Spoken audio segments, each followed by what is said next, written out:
Hi there, poodling around us. Have you ever poodled around Pennsylvania? How about a world-acclaimed topiary garden? If the answer to both of these is no, I do hope that today's interview will inspire you to do both. I'm blessed to be joined by Brianna Reid, a horticulturist at Longwood Gardens, located fairly near to Philadelphia. This brilliant garden attracts well over 1.5 million visitors a year for very good reasons and has a whole variety of things to do. But as we head towards World Topiary Day 2025, which, as you may recall, is very close to my heart because I came up with the idea for its founder, Levens Hall and Gardens in the English Lake District, it's Longwood's topiary that's my main focus.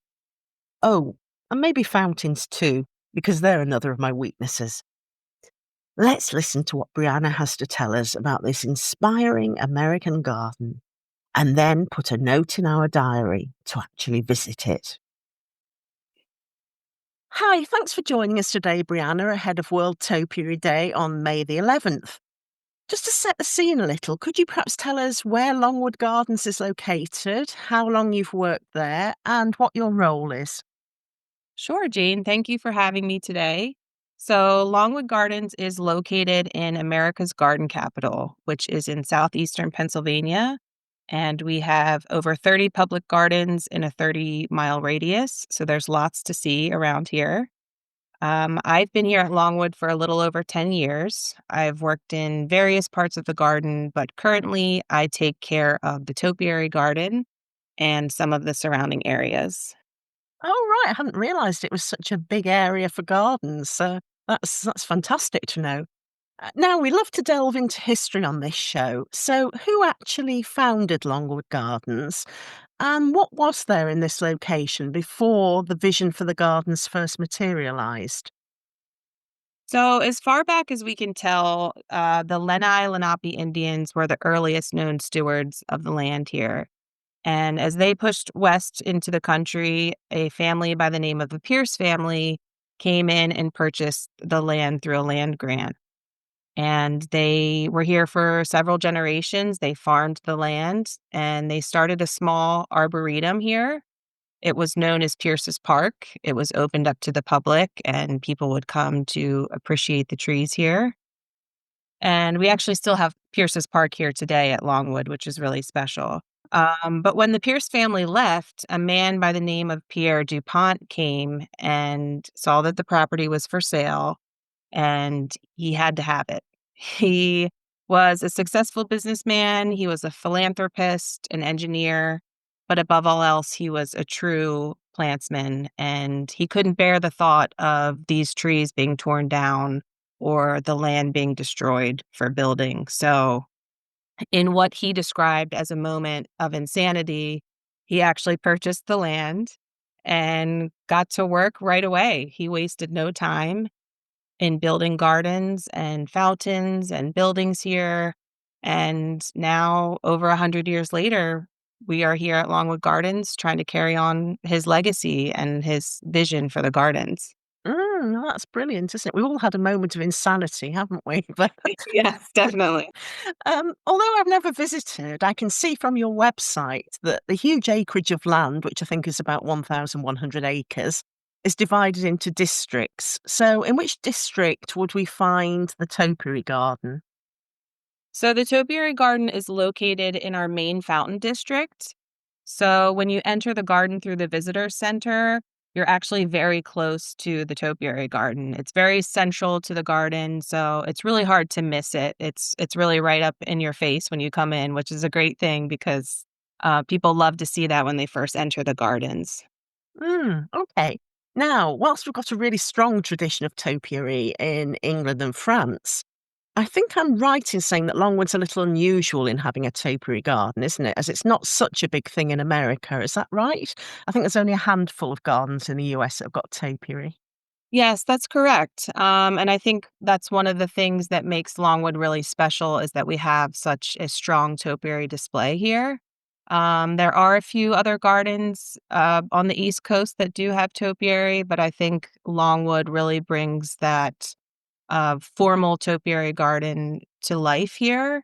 And so our founder Pierre, he traveled the world. He was a world traveler. He loved to visit Europe and he did many, many garden visits. He would go to the World Fair and different exhibitions, and he really gained a lot of inspiration through his travels. And so I think the topiary garden is a really prime example of some of the European influences that he gained while traveling, and he, made sure to bring that back here to Longwood. So that was the inspiration, but I think, that when Hughes first made an appearance at Longwood, it was connected with a sundial, wasn't it? Yes, that's correct. So, again, in one of his travels, he had come across a sundial. I'm not sure where exactly he saw it, but he sort of fell in love with it and thought, I have to have that. And so, Pierre was a little bit of a madman in a sense that he knew what he liked, and when he saw what he liked, he would do his best to recreate it exactly how he wanted it back in his home at Longwood. And so he brought the sundial back and he built it himself. Just as much as he loved plants, he really also had a passion for mathematics. He was an engineer by trade. And so I think the sundial is a really good example of where he had to really pull in the mathematics piece of it and the logistics of building something like that. And so when the sundial was complete, I think he felt like it was kind of just floating out there by itself. So he thought, I'm going to bring in a backdrop. And he purchased some yews to plant in a hedge behind the sundial. And although they weren't actual topiaries, I think that was sort of like the stepping off point for creating a topiary garden there and really the birthplace of bringing more yews into that space and creating the topiary garden. Because, like you say, I think he thought his vision was complete at that point, but there was another big milestone, wasn't there, in 1958?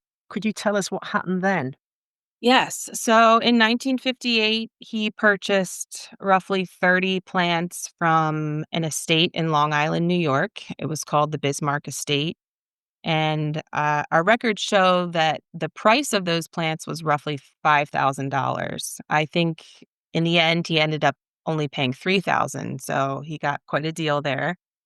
Um, and the plants that came in were actually close to 40 years old at the time. So they were pretty mature. They were not small little topiaries. They were sizable plants.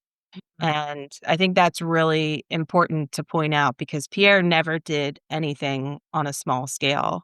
He approached every project with grandeur and attention to detail. He wanted everything to sort of have instant impact. And I think we really still hold true to that to this day. When you come to Longwood, a lot of people will comment that, when do you guys do this work? Does this happen overnight? And it's really because we really make a point to make things look like they've always been there for years and years because we really go big. So Yeah. And this was a really big boost, wasn't it, to the design topiary, and the more whimsical shaped pieces. But do we know what some of those original shapes would have been? yes, so some of the original shapes consisted of a few millstones, which is sort of like, a flat cylinder with some markings on the top surface. We also have what we call a keystone. I'd say that resembles more of like an obelisk shape. It's tall, slender, with a pyramidal top.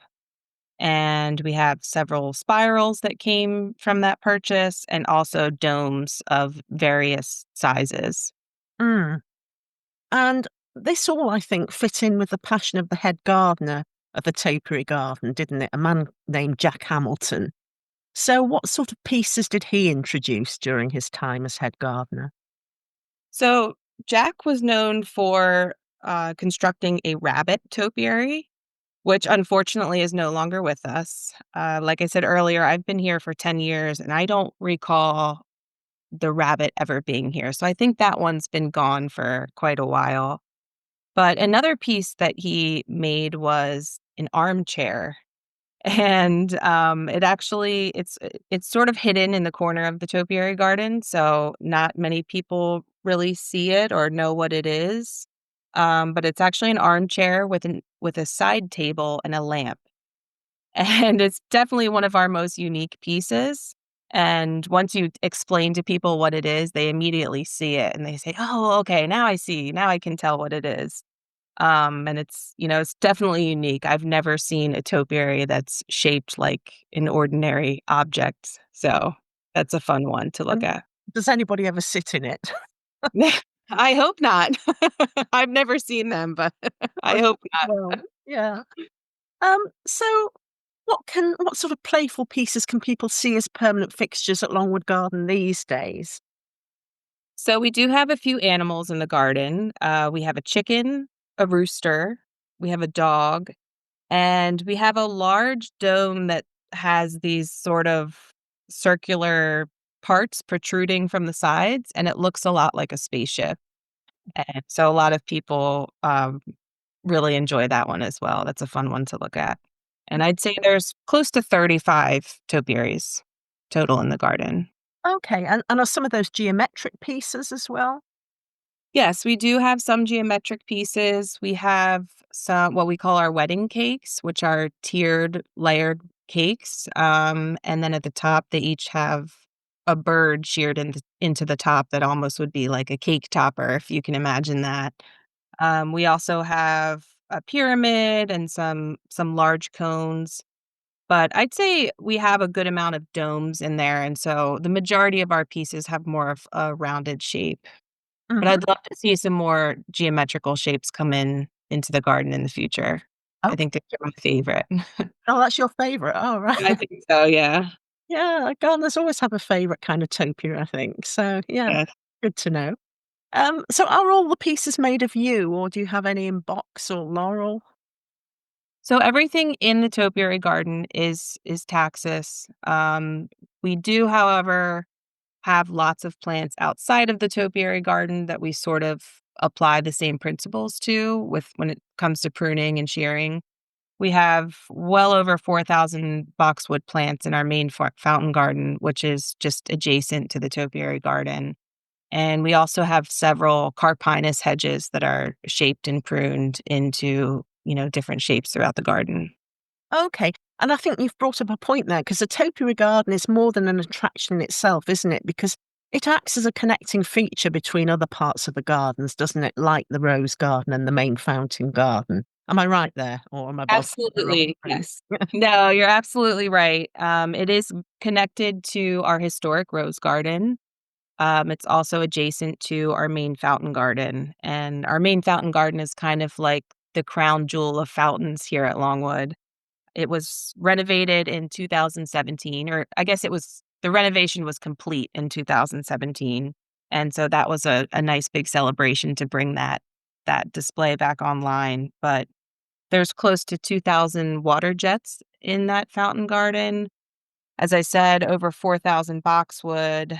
There's, fountain performances day and night. It's really a special place to be in the gardens. Well, you've really whetted my appetite there because I absolutely love fountains. So, yeah, the concept of sort of water shooting up to music just sets me alight. So, Oh, it's I've never seen anything like it. So if you're ever in the area, you definitely have to come yeah, see it. I think our highest fountain goes about 175 feet in the wow. air. So it's Yeah, spectacular. I definitely must pay a visit.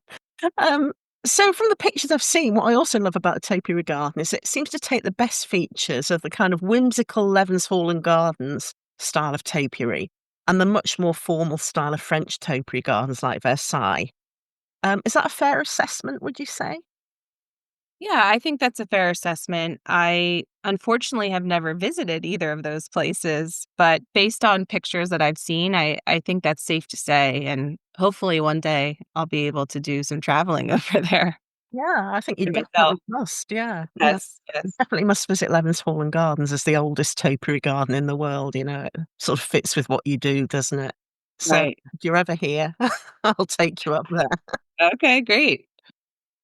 There's also a lot of synergy to Levenshall and Gardens, I think, in the way that your garden's pieces have actually been named by the public at times, haven't they? I think that happened with something that was called Snoopy's Doghouse. Is that correct? Yes, so as the story goes, the head gardener at the time was pruning a topiary, and I think oftentimes a plant will sort of tell you what it wants to be, an upright plant might be made into a cone or a keystone shape, whereas a plant that's growing more horizontally might lend itself more to an animal shape. And so he was definitely leaning towards this topiary becoming an animal piece, but he was kind of on the fence about whether it should be a bird or a dog. So he started with the tail. He started sort of pruning a tail shape into the piece. And apparently, a group of children came running into the garden and said, "Oh, look, there's Snoopy." And I think from that day forward, he said, "Well, I guess it's a dog." And he completed the piece as a dog. And that dog is still here today in the topiary garden. Oh, so it's not the dog house, it's the actual dog. Yeah. It's the actual dog. Yeah. Right. Yep. Okay. Yes. I hadn't realized that. Oh, that's great because everybody loves Snoopy, don't they? Yes. Yes. So, how much time goes into trimming the topiary? How many people are involved? How often do you do it? What's the process there? So we usually start the topiary pruning in July, which is a little unfortunate for us because it's probably the hottest time of year here. But that's really the best time for us to get that done. It takes roughly 4 to 5 weeks, depending on the weather. And I'd say we have between 4 and 6 full-time employees on the shearing team that tackle that project. We bring in ladders and lifts and all kinds of equipment to try and make the job a little bit easier. It's a huge undertaking. Like I said, it's a big project. It's very satisfying though, and we feel very proud when it's complete because it is such a huge undertaking. We definitely have transitioned fully to battery powered equipment in there, so we use all battery shears, Mm. and it's just the most efficient way for us to get the project done. Yeah. And have a nice glass of wine when it's all finished and and admire it all. Yes, yes. And I think you also bring in specific pieces of topiary art, don't you, for occasions like Christmas, for instance? Because I've seen a lovely picture on the website of prancing reindeer that I think was 2008. So is this still something that goes on? So that is not something that really happens anymore in the topiary garden. But I'd say in every other possible way throughout the garden, our Christmas display has grown. We like to say that we have 5 seasons here, and Christmas is our fifth season. We put on a fantastic Christmas display, and everyone in the gardens is involved. Every single person really comes together to make this display so beautiful, and it's people come from all over to see it, so it's Mm. very special. Oh, I love Christmas, so that's another reason Yes, definitely. that you visit. And do you use the topiary as a backdrop for other events? We did have, a collaboration a few years ago with a company called Clip Collective, and they put light installations and projectors throughout the garden, and they projected light patterns and shapes onto different plant material, and the topiary garden was one of the areas that they had set up a display, and I think that was probably most people's favorite part of that Mhm. display was the Yeah. topiary. It's also a great place for photo shoots. People love to go in there and take family photos, engagement photos, everything, so it's Mm. just there's nothing like it around, so it's definitely a backdrop for most things. Yes. That happens at Levenshall and Gardens as well, like fashion shoots we had last year. So, yeah, I think topiary is becoming very current in a way for that sort of thing, for Instagram shots and the drama that it brings. So, yeah, I can imagine it's the same over there.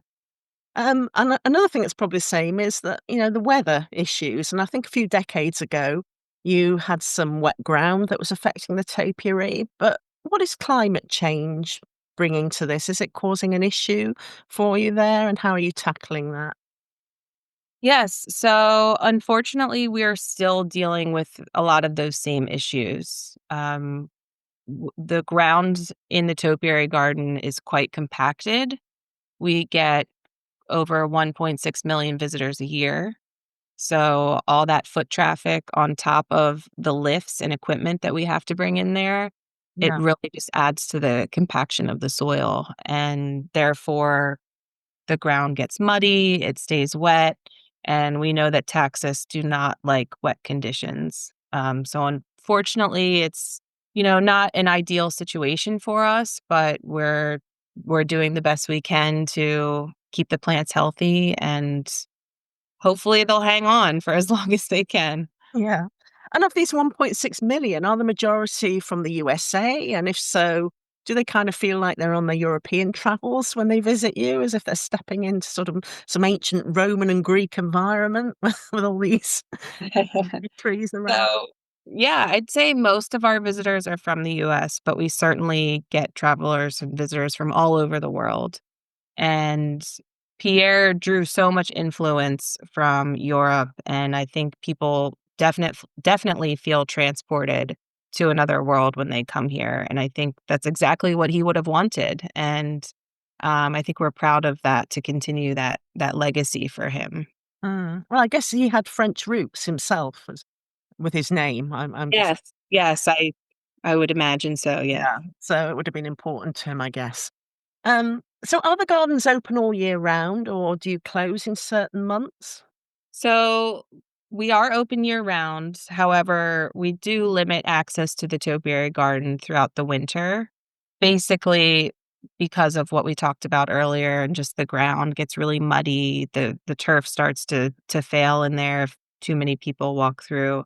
So oftentimes it's closed in the winter, and then if we do get a large rainstorm, it might be shut down for a day or two to let the ground recover. But thankfully, the topiary garden is located right next to a main path. And so even when you aren't able to walk through the space, you can easily view it from the pathway and still really appreciate it from Oh, the right. outside. Because I've seen a reference where there was snow on top of the topiary and it looked like cupcakes. So if that happens, people would still be able to see that from the pathway, even if they couldn't get in there. Yes, definitely. Yeah, Definitely. because that sounds so adorable. It is. That's one of my favorite things to see. Do you get a Snow. lot of snow there? It really depends on the year. Mm, This year we had several snowstorms. I mean, none of them really amounted to much, just, a few inches. But last year, I don't think we saw much more than a flurry, so it really depended on the year. okay. All right. Well, we don't get that much here. Well, not where I live anyway, because I live by the coast. So Okay. but the only time we got snow was when I was a temporary postwoman for that one Christmas. And it absolutely bucketed down with snow, and I couldn't get to anybody's house or to their front door or their post box. Oh my goodness. That's the only time I recall snow here of any great depth, which is just ironic, isn't it? So what sort of wildlife also calls a topiary garden home at Longwood Gardens? Oh, I've seen lots of things in there. Usually early in the morning is when I see the most activity. Definitely rabbits. I've seen foxes in there several times. My favorite thing, I think, would be when the red-tailed hawks come in and they like to land and perch on the tops of the topiaries. It's especially interesting when they land on top of the bird topiary at the top of the wedding cake. That always makes me smile. And we also will come across the occasional wasp nest, unfortunately, when we're doing our shearing and pruning. Um, but we've gotten pretty good at looking for them in advance, but Mhm. every once in a while, one will get you, so Gosh, that doesn't sound good. Yeah. So focusing on the wider gardens, how long does it actually take to get around everywhere at Longwood? Can it all be done in one day? I think it can be done in a day. I think it's ambitious to see everything in a day, but it can be done. We have gardens here for everyone. We have formal gardens, we have informal gardens, we obviously have several fountains, we have restaurants. There's a meadow that you can walk through. There's so much to see. So it's certainly, if you really want to see all of it, definitely plan for an entire day. And if you're coming from out of town, maybe 2 days. I think we even offer a 2-day pass. So that's definitely something to consider if you're wanting to see everything and really appreciate everything. Yeah, and it's like appreciating it, isn't it? Because you can wander around but feel so tired while you're doing some of it that you don't really then love it as much as you perhaps should because Yeah. feet are aching and you just want to sit down. But Yes, exactly. I know that feeling. Now, how would you describe the overall feel to the gardens at Longwood? Because when I view the website, I kind of conjure up this great Gatsby kind of impression with a mood of sort of timeless elegance. Is it like that? Yes, we definitely like to use the term timeless elegance. I think that's one of our favorite ways to describe Longwood. There's definitely an old world flair here. Pierre, as I said before, he loved to travel and he brought back just this feeling of lavishness to everything. He used to throw these really lavish parties and events. And even to this day, I think we still kind of hold to that standard when we celebrate things here in the gardens. Mm. Are any of his family still involved in any way? There are some DuPont members on our board of trustees, I believe. Yes. Yeah. There's several DuPont estates in this area, so the DuPont name is pretty big here. So there's lots of large estates and, um, garden spaces here that are owned by the DuPont family. Ah, right. Okay. So what is your own favourite thing about the topiary garden at Longwood Gardens, or your favourite place to be within it? I would say that my favorite place is actually standing on the stairs looking out over the topiaries. I find that sort of just watching nature happen around them is my favorite thing. They're so different from other garden spaces.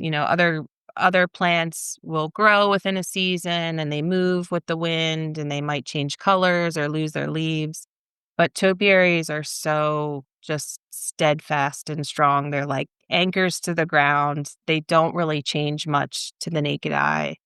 And so I think it's really cool to watch the things that change around them rather than the plants themselves. And so I love seeing snow on the topiaries, Mm. uh, early mornings when there's mist kind of hovering over the ground at the base of them, or just a really bright sunny day, beautiful blue sky and white fluffy clouds like that. I just love to see, each sort of weather sort of evokes a different feel in that garden space, and I really enjoy watching that.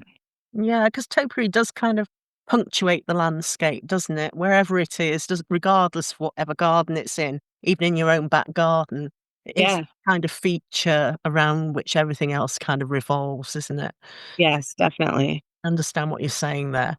Mhm. And now, this World Topiary Day, we're focusing on head gardener secrets. So, is there anything that's not generally known that you can tell us about a piece in the garden or the garden itself? Um, I feel like you've pulled out most of my secrets. But one thing that we haven't really talked about is our plant healthcare team. And we have a team of people that really just make sure that all the plants in the garden are at their healthiest, and they come out and they scout for pests and diseases. And, I really appreciate all their help in keeping the plants as healthy as possible. So I'd say that's definitely a little secret of ours. And are they the ones that spot the wasps' nests as well? No, unfortunately, it's usually the people shearing, but Oh, they'll help us remove them, that's for sure. okay. Um, do you feel that the love of topiary is generally growing in the USA, or is there still a long way to go? I think both. I think it's certainly growing, but it's also there's not many places to view it. So I think there's a lot of growing that can still be done, and people certainly fall in love with them every time that they come here to Longwood for sure. Mm. So you're And really ambassadors in that sense, aren't you? For the whole art form. yeah, I think so, and I think the nice thing about topiaries is that, they don't all have to be these massive things planted in the ground. I mean, people can put them in a container and start small and bring it to their own home. Doesn't have to be in a, large public garden, so hopefully people start to explore that a little bit. Yeah. Now, how proud do you feel to be a part of a worldwide initiative like World Topiary Day, knowing that you're celebrating topiary along with 50 or more gardens around the world, including King Charles's new topiary garden at Highgrove this year? Oh, we're very proud. We love to share our gardens with the world, and that was really Pierre's mission, is to make this garden accessible to as many people as possible. And we're very excited, and I'm very thankful for you allowing us, your platform to share our gardens with people. We're delighted to have you, I can tell you. Um, And finally, on that note, what can people do at Longwood Gardens this World Topiary Day? They can do everything. Our gardens are open. We're ready for guests. Our fountain shows will be running. So we'll have daytime fountain performances as well as nighttime fountain performances. Those are my favorite. There's colored lights with the water. Some of those even include fire, which is really special.